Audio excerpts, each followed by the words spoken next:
I'm a Christian with heart and mind and soul, even though I know that very often my friends look at me and shake their heads. And I do believe that Christians get a bad rep far too often. Sometimes we're labeled the chosen frozen, the frozen chosen, but I do believe that we laugh a lot in church and we enjoy life. One of the other things that we get labeled with very often is that we are irrelevant. We're only concerned with life after death and really have nothing to say about life as we experience it right now. I do not believe that to be true. First of all, there are biblical commandments that we try to follow. When particularly the Hebrew scriptures talk about being a people of justice, it makes justice front and center of our religious identity. For example, to honor widows, orphans, and the strangers, the immigrants, the aliens in our land. What does that mean in our time? What does it mean when we are looking around our society? And how do we honor that biblical command? Furthermore, when I think about Jesus, what he focuses on in his teachings, to love God with heart and mind and strength, but also to love our neighbor, then yes, that has an impact on how we relate to the Creator of all things, but it also has an impact on how we relate to one another.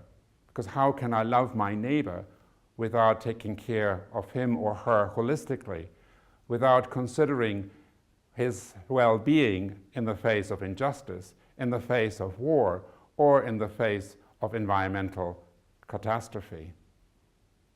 But finally, what's at the heart of matter is, for me, is the incarnation itself. I do believe that Jesus is more than a prophet, but he uniquely reveals God. He is God himself. And in that act of becoming flesh, God yet again affirms creation.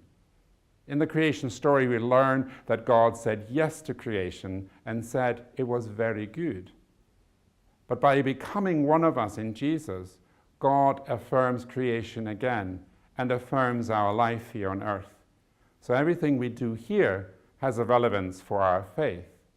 And taking care of one another, promoting justice and peace and the preservation of creation is an intrinsic act of our faith.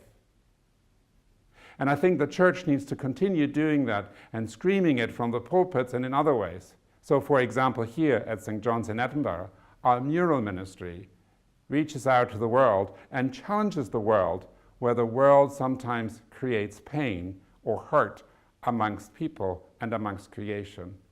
So it is an important message to the world, an important identity of what it means to be a Christian.